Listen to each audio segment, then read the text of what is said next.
Ramakrishna. I am a physiotherapy student.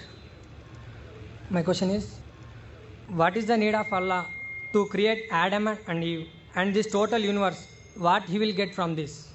And my second question is, everything is created by someone. So even God must have been created by someone. What is the meaning of Allah? Brothers asked three questions. The first question, why did God create Adam and Eve, and what was his reason to create all this world and humankind?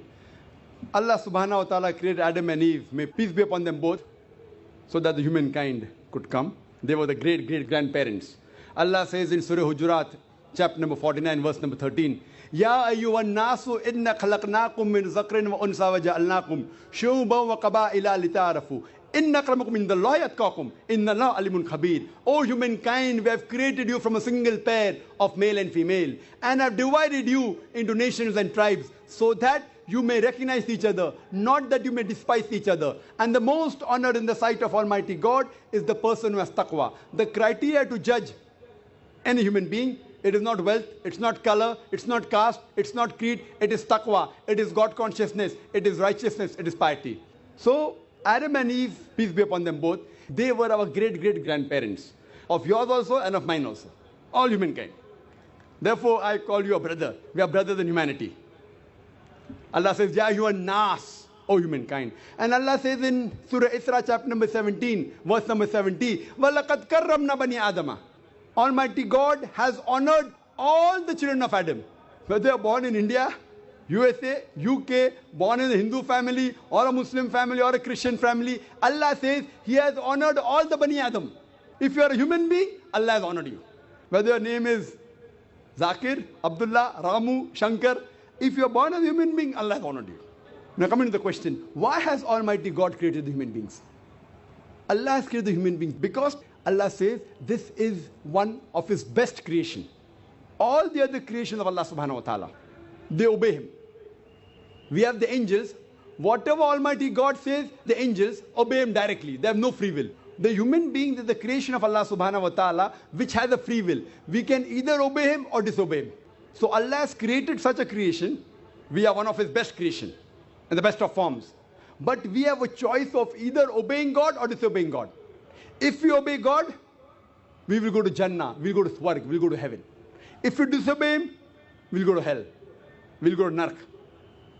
So this is a test for the hereafter. Allah says in Surah Mulk, chapter number 67, verse number 2, Allazi khalaqal mauta wal hayata. It is Allah who has created death and life to test which of you is good in deeds. So this life is a test for the hereafter. So Allah has created the human beings, and Allah says in Surah Dhariyat, chapter number 51, verse number 56, وَمَا خَلَقْتُ الْجِنَّ وَالْإِنسَ إِلَّا لِيَعْبُدُونَ. That we have created the jinn and the men not but to worship Him. So we are supposed to worship, obey the commandment of Allah subhanahu wa ta'ala. So this is the different creation of Allah subhanahu wa ta'ala, which has the free will of even going against Allah subhanahu wa ta'ala or obeying Him. All the other things, the stars, the trees, the mountains, the Quran says they do sajda to Allah subhanahu wa ta'ala, they prostrate to Him, they obey Him. We have a free will. Now when Allah has given a free will, with the free will if we obey Him, we become higher than the angels. With the free will if we disobey Him, we become the partners of the devil. So He's created us for the test for the hereafter. Coming to your second question. Everything has a creator. Who created? God. If anyone says everything has a creator, it is a wrong statement. Every created thing has a creator. The definition of God is He is uncreated. The moment you say who created God, He's not God. The definition of God is He is uncreated. Suppose a person comes and asks you, that brother, my friend John, he was admitted in the hospital. He gave birth to a child. Can you guess, was it a girl or a boy? Can you guess? Try it out. Guess? Can't guess. Why? Can you on the microphone? Can you guess, was it a girl or a boy? Huh? See, brother John, he was admitted in the hospital. He gave birth to a child. Was it a girl or a boy? Can you guess? A 50% chance? Girl or boy? People are laughing. Why? Can you guess? Can't guess. Why? Even if you guess, can you get the answer right? Achha, can you guess? I'll give you two chances. Was it a girl or a boy? Try it out. Girl. Brother, can a man give birth to a child? Ah, there you made a mistake. Same way you made a mistake by asking who created God. A man cannot give birth to a child. So where's the question of it being girl or a boy? See, now you understood. Ah, now that's good, brother. So it was a man cannot give birth to a child. So where's the question of a girl or a boy? So when you're asking who created God, God by definition, Allah by definition is uncreated. The moment you say who created Allah, He's not Allah. Walam yakul lahu kufuwan ahad. There's nothing like Him. Coming to your last part of the question, who is Allah? Who is Allah? The best definition I can give you is quote to you Surah Ikhlas, chapter number 112, verse number 1 to 4. It's mentioned in the Quran, Kul huwallahu ahad. Say He's Allah one and only. Allahu samad. Allah the absolute eternal. Lam yalid wa lam yulad. He begets not nor is he begotten. Walam yakul lahu kufuwan ahad. There's nothing like Him. This is a four-line definition of Allah subhanahu wa ta'ala. Any human being, any person says so and so candidate is God. If that candidate fits in this four-line definition, we Muslims have got no objection in accepting that candidate as God. Four-line definition. This is the litmus test for theology, for the study of God. First is Qul huwallahu ahad. Say He's Allah one and only. Allahu samad. Allah the absolute eternal. Lam yalid wa lam yulad. He begets not nor is he begotten. Walam yakul lahu kufuwan ahad. There's nothing like Him. If you go to the Hindu scriptures, the same is mentioned in the Hindu scriptures. Kul huwallahu ahad is mentioned, if you read Chandogya Upanishad, chapter number 6, section number 2, verse number 1. Ikkam evidityam. God is only one without a second. Second test. Allahu samad. Allah the absolute eternal. Bhagavad Gita chapter number 10, verse number 3 says, I am known as the Lord of all the worlds, the unbegotten, the beginningless. Third test. Lam yalid wa lam yulad. He begets not nor is he begotten. It's mentioned in the Shvetasvatara Upanishad, chapter number 6, verse number 9. Nachasya kasij, janita na chadipa. Of Him there are no lords. He has got no parents. Almighty God has got no father. He has got no mother.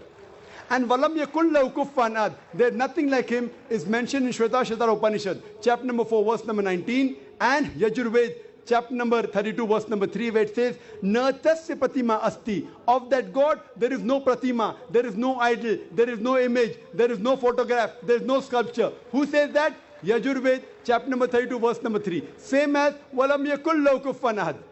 So any person saying so and so candidate is God, if that candidate fits in this four-line definition, we Muslims have got no objection in accepting that candidate as God.